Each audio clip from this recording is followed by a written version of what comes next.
ಚಿಕ್ಕಮಗಳೂರಿನಲ್ಲಿ ನಿಲ್ತಾನೆ ಇಲ್ಲ ಕಾಡಾನೆ ದಾಳಿ. ಹಾಗಾಗಿ ಒಂದೇ ವಾರದಲ್ಲಿ ಕಾಡಾನೆ ದಾಳಿಗೆ ಇದೀಗ ಇಬ್ಬರು ಬಲಿಯಾಗಿದ್ದಾರೆ. ನಿನ್ನೆ ಕಾಡಾನೆಗೆ ಮತ್ತೋರ್ವ ಕೂಡ ಬಲಿಯಾಗಿರೋದು, ಮಹಿಳೆ ಸಾವನ್ನಪ್ಪಿರೋದು ನಿಜಕ್ಕೂ ಇದು ದುರ್ದೈವದ ವಿಷಯ. ಕಾಡಾನೆ ದಾಳಿಯನ್ನ ಖಂಡಿಸಿ ನಿನ್ನೆಯಿಂದ ಪ್ರತಿಭಟನೆ ಜೋರನ್ನ ಮಾಡ್ತಾನೇ ಇದ್ದಾರೆ.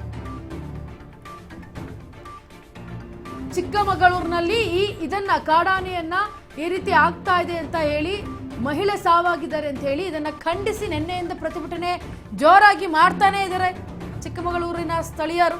ಪ್ರತಿಭಟನೆಕಾರರ ಮೇಲೆ ಲಾಠಿ ಚಾರ್ಜ್ ಅನ್ನ ಮಾಡಿ ಬಂಧನವನ್ನ ಮಾಡಿದ್ದಾರೆ ಪೊಲೀಸರು.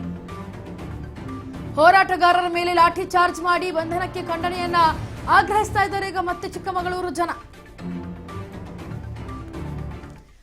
ಏನು ಈ ಕಾಡಾನೆ ದಾಳಿಯಿಂದಾಗಿ ವಾರಕ್ಕೊಬ್ರು ಈ ರೀತಿ ಕಾಡಾನೆ ದಾಳಿಗೆ ಮೃತಪಡ್ತಾ ಇದ್ರೆ ಜನಸಂಖ್ಯೆ ಹೇಗಿರುತ್ತೆ, ನಾವು ಹೇಗೆ ಬದುಕಬೇಕು, ಇದಕ್ಕೊಂದು ಶಾಶ್ವತ ಪರಿಹಾರವನ್ನ ಮಾಡಿಕೊಡಿ, ಕಾಡಾನೆಯನ್ನ ಓಡಿಸುವಂಥದ್ದು, ಸೆರೆ ಹಿಡಿಯುವಂಥದ್ದು, ಏನೋ ಒಂದು ಮಾಡಿ ನಮಗೆ ಪ್ರೊಟೆಕ್ಟ್ ಮಾಡಿಕೊಡಿ ಅಂತ ಪ್ರತಿಭಟನೆಯನ್ನ ಮಾಡ್ತಾ ಇದ್ರು. ನಿನ್ನೆಯಿಂದ ಸತತವಾಗಿ ಪ್ರತಿಭಟನೆಯನ್ನ ಮಾಡ್ತಾ ಇದ್ದಾರೆ ಚಿಕ್ಕಮಗಳೂರಿನಲ್ಲಿ. ಆದರೆ ಈಗ ಪೊಲೀಸ್ ಅವರು ಈ ಚಿಕ್ಕಮಗಳೂರು ಜನರು ಏನು ಪ್ರತಿಭಟನೆ ಮಾಡ್ತಾ ಇದ್ರು, ಇದಕ್ಕೆ ಸಂಬಂಧಪಟ್ಟಂತೆ ನಮಗೆ ಗಾಯಗಳಾಗಿವೆ, ಪ್ರತಿಭಟನೆಯಲ್ಲಿ ಭಾಗಿಯಾಗಿದ್ದವರು ಅವರಿಂದ ನಮಗೆ ಗಾಯಗಳಾಗಿವೆ ಅಂತ ಹೇಳಿ ಸ್ವಯಂ ಪ್ರೇರಿತವಾಗಿ ಉಲ್ಲೇಖವನ್ನ ಮಾಡಿಕೊಂಡು ಈಗ ಲಾಠಿ ಚಾರ್ಜ್ ಮಾಡ್ತಾ ಇದ್ದಂತಹ ಪೊಲೀಸರು ಹೋರಾಟಗಾರರ ಮೇಲೆಯೇ ಈಗ ಬಂಧನಕ್ಕೆ ಮುಂದಾಗಿದ್ದಾರೆ, ಬಂಧನವನ್ನ ಮಾಡಿದ್ದಾರೆ.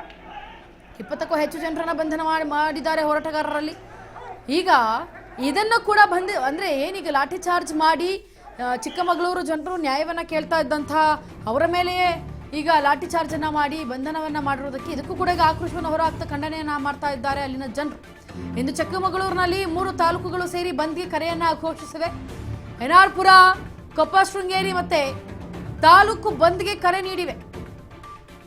ಸ್ವಯಂ ಪ್ರೇರಿತ ಬಂದ್ಗೆ ಕರೆ ನೀಡಿಕೊಂಡಿದ್ದೇವೆ 3 ಸಂಘಟನೆಗಳು. ನೀಡಿರುವಂತಹ ಸಂಘಟನೆಗಳು ಪ್ರತಿಭಟನೆ ನಡೆದಿರುವಂತಹ ಏನು ಕಡಬಗೆರೆ ಪಟ್ಟಣ ಸಂಪೂರ್ಣವಾದಂತಹ ಸ್ತಬ್ಧ ಸ್ಥಿತಿಗೆ ಬಂದು ಒದಗಿಬಿಟ್ಟಿದೆ. ಇಂದು ಚಿಕ್ಕಮಗಳೂರಿನಲ್ಲಿ 3 ತಾಲೂಕುಗಳು ಬಂದ್ಗೆ ಕರೆ ನೀಡಿವೆ. 3 ತಾಲೂಕುಗಳು ಯಾವುದು? ಎನ್ಆರ್-ಪುರ ಮತ್ತೆ ಕೊಪ್ಪ ಮತ್ತೆ ಶೃಂಗೇರಿ, ಈ 3 ತಾಲೂಕುಗಳು ಈಗ ಬಂದ್ಗೆ ಸ್ವಯಂ ಪ್ರೇರಿತವಾಗಿ ಕರೆ ನೀಡಿಕೊಂಡಿದೆ, ಘೋಷಣೆಯನ್ನು ಹಾಕೊಂಡಿದೆ. ಏನು ಈಗ ಪ್ರತಿಭಟನೆ ನಡೀತಾ ಇದೆ, ಕಡಬಗೆರೆ ಪಟ್ಟಣ ಸಂಪೂರ್ಣ ಸ್ತಬ್ಧವಾಗಿದೆ ಇವಾಗ ಸದ್ಯಕ್ಕೆ. ಯಾಕಂದ್ರೆ ಹೋರಾಟವನ್ನ ಮಾಡ್ತಾ ಪ್ರತಿಭಟನೆಯನ್ನ ಮಾಡ್ತಾ ನ್ಯಾಯವನ್ನ ಕೊಡಿಸಿ ನಮಗೊಂದು ವ್ಯವಸ್ಥೆಯನ್ನ ಕಲ್ಪಿಸಿಕೊಡಿ ಅಂತ ಕೇಳ್ತಾ ಇರುವಂತಹ ಜನರ ವಿರುದ್ಧವಾಗಿ ಪೊಲೀಸರ ನಡೆ ಹೋಗ್ತಾ ಇದೆ. ಕಾಡಾನೆ ದಾಳಿಯನ್ನ ಖಂಡಿಸಿ ನಿನ್ನೆಯಿಂದಲೂ ಪ್ರತಿಭಟನೆಯನ್ನ ಮಾಡ್ತಿದ್ದಾರೆ ಚಿಕ್ಕಮಗಳೂರು ಜನ.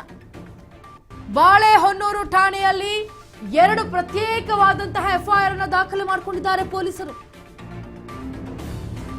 ಈ ಪ್ರತಿಭಟನೆಯನ್ನ ನಡೆಸಿದಂತಹ 29ಕ್ಕೂ ಹೆಚ್ಚು ಜನರ ಮೇಲೆ FIR ಅನ್ನ ಮಾಡಿಕೊಂಡಿದ್ದಾರೆ. ಪ್ರತಿಭಟನೆ ನಡೆಸಿದವರ ವಿರುದ್ಧವಾಗಿ ಸುಮೋಟೋ ಕೇಸನ್ನು ಕೂಡ ದಾಖಲಿಸಿಕೊಂಡಿದ್ದಾರೆ. 10ಕ್ಕೂ ಹೆಚ್ಚು ಪೊಲೀಸರಿಗೆ ಗಾಯವನ್ನ ಮಾಡಿದ್ದಾರೆ ಜನರು ಅಂತ ಉಲ್ಲೇಖ ಮಾಡಿ ಇದೀಗ FIR ಅನ್ನು ದಾಖಲಿಸಿಕೊಂಡಿದ್ದಾರೆ. ಕಲ್ಲು ತೂರಾಟದಿಂದ ಪೊಲೀಸ್ ಸಿಬ್ಬಂದಿಗೆ ಗಾಯವಾಗಿದೆ ಅಂತ ಸ್ಟೇಟ್ಮೆಂಟ್ ಅನ್ನ ಕೊಟ್ಟು 10ಕ್ಕೂ ಹೆಚ್ಚು ಜನರ ಪೊಲೀಸರಿಗೆ ಗಾಯವಾಗಿದೆ ಅಂತ ಅಲ್ಲಿ ಉಲ್ಲೇಖವನ್ನ ಮಾಡಿ ಪ್ರತಿಭಟನೆ ನಡೆಸಿದಂತಹ 29ಕ್ಕೂ ಹೆಚ್ಚು ಜನರ ಮೇಲೆ ಇದೀಗ ಪೊಲೀಸರು ಸ್ವಯಂ ಪ್ರೇರಿತವಾಗಿ FIR ಅನ್ನ ದಾಖಲಿಸಿದ್ದಾರೆ. ಪ್ರತ್ಯೇಕವಾಗಿ ಬಾಳೆಹೊನ್ನೂರಿನಲ್ಲಿ ಪೊಲೀಸರು 2 FIR ಅನ್ನ ಈಗ ಆಲ್ರೆಡಿ ಹಾಕೊಂಡಿದ್ದಾರೆ. ನಿಜಕ್ಕೂ ಇದು ದುರ್ದೈವದ ಸಂಗತಿ.